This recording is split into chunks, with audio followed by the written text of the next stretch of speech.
Bien, Ricardo, vamos a abordar el segundo capítulo después de hablar de economía, de política. Vamos a introducirnos en algo que también nos pasa durante la pandemia y que tiene que ver con los comportamientos humanos. Hemos hablado muchas veces con vos, el tema del encierro, el tema de las relaciones humanas y en este caso del estudio que ha hecho la Facultad de Psicología de la Universidad Nacional de Córdoba vinculado a cómo se ha comportado la gente se viene comportando durante la pandemia y vinculados a las adicciones. Y en muchos casos hay datos que son importantes para rescatar de este estudio que lo ha protagonizado, entre otros, el vicedecano de la Facultad de Psicología, Raúl Gómez, que ya está con nosotros. Raúl, ¿cómo estás? Bienvenido. Ricardo y José los saludamos. Hola, Raúl. ¿Cómo están, Ricardo? ¿Cómo estás, José? Qué gusto verlos. Es muy bueno. Igualmente. Bueno, igualmente. Muchas no hemos visto en el estudio, pero ahora nos estamos viendo a través de la distancia. Bueno, Raúl, quería que nos comentaras un poco este estudio, cómo se realizó, cuáles son los datos que la sociedad tiene que conocer especialmente. Sí, este estudio lo realizamos nosotros durante un periodo que se denomina de ventana epidemiológica, entre el 7 de abril y el 8 de mayo, que fue el periodo de mayor homogeneidad de la cuarentena o del aislamiento social preventivo obligatorio en todo el país. Un estudio que recabó datos de las 23 provincias y de la Ciudad Autónoma de Buenos Aires. La motivación que tenía hacer este estudio era poder evaluar algunas de las posibles consecuencias que el encierro y este producto de la cuarentena podía implicar en la salud mental de las personas. Era en el momento de diseñar el estudio, que es un cuestionario electrónico difundido por redes sociales, tuvimos más de 1.007 respuestas. Estaba dirigido a tratar de indagar algo que de alguna manera venía siendo informado y reportado, que era el incremento de los consumos de sustancias psicoactivas en esta nueva situación inédita, absolutamente inédita, del encierro producto de la cuarentena. Muchos en el mundo, ya varios especialistas habían comenzado a hablar de los efectos de la salud mental que podría tener el encierro, y en ese marco decidimos hacer una investigación para proveer evidencia empírica de uno de los efectos. En este caso, como es un equipo, el equipo de la Unidad de Estudio Epidemiológico en Salud Mental, es un equipo especializado durante muchos años en la investigación de los fenómenos relacionados con el consumo de sustancias psicoactivas, se dirigió ahí, a indagar los posibles cambios de los patrones. Los resultados, no por esperados, dejan de sorprender y dejan de impactar. O sea, el 40% de los que responden a la encuesta se informan que han incrementado la frecuencia, o sea, la cantidad de veces con la que consumen una sustancia psicoactiva. Un 33% de los encuestados se informan que ha incrementado la cantidad de lo que consumen. Acá una aclaración, en breve paréntesis, para explicar algo. Nosotros denominamos sustancia psicoactiva a cualquier sustancia que pueda modificar un parámetro en el orden de lo psicológico. Esto es, modificar la conducta, modificar el pensamiento, modificar las emociones. O sea, en esta gran categoría entran sustancias legales de uso más o menos cotidiano, como el alcohol, la nicotina, psicofármacos con y sin receta, y drogas ilegales como la cocaína y la marihuana. O sea, de eso hablamos cuando hablamos del incremento del consumo de sustancias. Si bien tenemos un porcentaje del 9%, informa que ha comenzado durante la cuarentena a consumir algo, el 9%, es un porcentaje pequeño, pero es casi el 10% de las personas informan que han comenzado a consumir algo que antes de la cuarentena no consumían. El dato es más que interesante porque nosotros indagamos acerca de los motivos por los cuales se cree que se ha incrementado el consumo. Las personas no duden en señalar que es, en primer lugar, la ansiedad, el incremento de la ansiedad. La ansiedad es un proceso psicológico que está ligado a la incertidumbre, al miedo y a la situación de tensión. Evidentemente, es uno de los motivos que se refiere como principal para este incremento del consumo. Creo que estamos ante una evidencia, digo que era esperable, pero había que, poder producir el dato científico para verlo. El producto del aislamiento tiene efectos en la salud mental, tiene efectos perjudiciales en la salud mental y se expresa, entre otras cosas, en este incremento del consumo, ya sea porque se incrementó la cantidad o la frecuencia con la que se consumía. Ahora, Raúl, en en ese estudio, la influencia etaria, ¿Qué significado tuvo precisamente?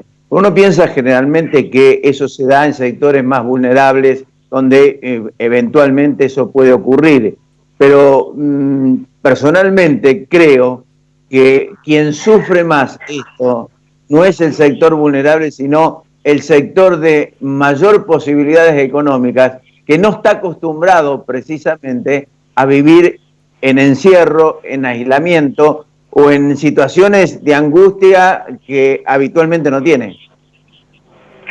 Bueno, una serie de variables sociodemográficas fueron tomadas para el estudio. Estamos procesando, nosotros hemos dado los primeros resultados dirigidos a cuál es la prevalencia general, pero es importante esto que vos traes de cruzarlo con otras variables.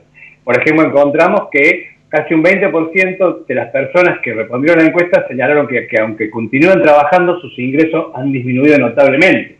Este es todo un dato, porque habla de los efectos socioeconómicos también de la cuarentena. También muchos indicaron que, cuando digo muchos, digo un porcentaje de los encuestados, indicaron que su trabajo se ha modificado, aunque continúan trabajando de manera muy sensible. O sea, esa modificación produce estrés. Y una de las razones que también son señaladas o referidas como de los motivos para incrementar el consumo, por ejemplo, tiene que ver con la necesidad de relajación.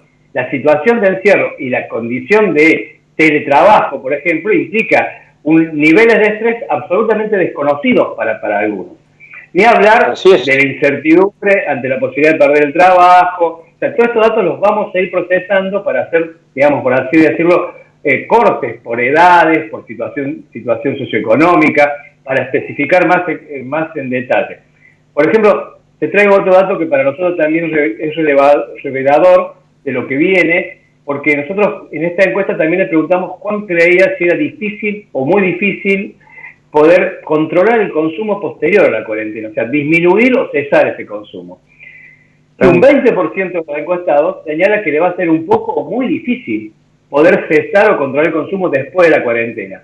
Y en este caso aparece una respuesta diferencial entre varones y mujeres. Las mujeres, el 25% de las mujeres dicen que le va a ser muy difícil controlar el consumo contra un 17% de los varones. O sea, la autoeficacia, como decimos las y los psicólogos, decimos autoeficacia percibida para controlar el consumo es menor en las mujeres que en los varones, aparentemente. Y esto nos lleva a las secuelas, o sea, a lo que nos puede dejar en términos de salud mental la cuarentena. Una de las consecuencias. Nosotros cuando iniciamos este trabajo, lo hicimos también pensando que veíamos ya en ese momento que si bien los dispositivos sanitarios desplegados por el Estado provincial y nacional han sido óptimos en relación a garantizar el no contagio de la enfermedad, se habían descuidado, por lo menos veíamos que no se habían implementado dispositivos de acompañamiento y contención que previeran qué podía estar pasando con la salud mental de las personas aisladas, encerradas. Y este dato nos habla de la necesidad de tener estos tipos de dispositivos. Digo, no quiero hacer publicidad, pero nuestra facultad implementó durante la cuarentena un dispositivo de acompañamiento y contención virtual a las personas en cuarentena. Pero este fue un esfuerzo hecho por la Facultad de Psicología junto con la Facultad de Medicina y el gobierno provincial. Pero creemos a esta altura que hubiera hecho falta un tipo de iniciativa mucho más centralizada del Estado Nacional, del Estado Municipal, o sea, de todos pensando que el encierro evidentemente protege contra la epidemia, pero tiene una serie de consecuencias, tiene una serie de costos, que son mucho más que cuando se discutía salud o economía. Bueno, salud física y salud mental también son dos variables que tienen que ser puestas en la balanza. Este trabajo estuvo puesto al servicio de poner en evidencia esto y desgraciadamente los resultados confirman que en términos de salud mental el encierro es un factor, digamos, perjudicial, severamente perjudicial para la salud mental. Bueno, y apuntando a eso, lo dijiste y lo suscribiste perfectamente, el efecto que causa, la consecuencia, imagino que este trabajo que están haciendo ustedes, que van a terminar de procesar todo, servirá como una herramienta para que el Estado determine políticas una vez que conozcamos cuáles son las secuelas. Sí, completamente. Nuestro trabajo está pensado como esto, como un insumo, o sea, como un aporte a la necesidad de diseñar políticas e intervenciones en salud mental. De hecho, estamos en este momento terminando de armar una encuesta que sería para este nuevo momento de la cuarentena. El momento que se abriría ya más claramente a partir del lunes de la semana que viene, aparentemente, en ese nuevo momento volver a medir para tener datos comparativos. Y como vos decís exactamente, nuestro esfuerzo como investigadores, como científicos, está dirigido a eso, a aportar elementos que ayuden a diseñar políticas públicas más eficaces, en este caso en relación a la salud mental, que insisto, esta es una valoración que compartimos varios colegas, la hemos visto bastante descuidada en este proceso absolutamente extraordinario, obviamente, digamos, hemos atravesado un momento que ninguno de nosotros imaginó nunca, digamos, supuesto. Pero, digamos, es para los estados poder prever el cuidado de los ciudadanos. En este caso, la salud mental, a nosotros nos ha parecido que ha quedado un poco relegada en todo esto y hay efectos concretos. Este dato nos lleva a que hay un efecto concreto. Hay otros grupos que están investigando otras variables en relación a la salud mental y también prontamente las van a hacer conocer, también indican casi para el mismo lado de que el encierro ha tenido consecuencias adversas. Ni hablar de otros fenómenos ya no psicológicos propiamente, sino psicosociales como la violencia de género y todo eso, que también hay reportes clarísimos de que ha sido bastante grave lo que ha estado pasando durante la cuarentena. Raúl, muchísimas agradecemos. Dale, Ricardo. Quería agradecerle a Raúl la presencia y tener en cuenta precisamente que los próximos estudios que realicen, volver a invitarlo para ver cuáles son las reacciones que ha tenido precisamente la sociedad en este sentido, ¿no? Y también algo que es importante conocer, cuál va a ser o cuál es el patrón que en el que se va a desenvolver la sociedad en la post-pandemia, cómo va a ser y cómo lo va a sostener psicológicamente a la post-pandemia. Sí. Muchas gracias. Sí, todo el escenario de lo que vendrá.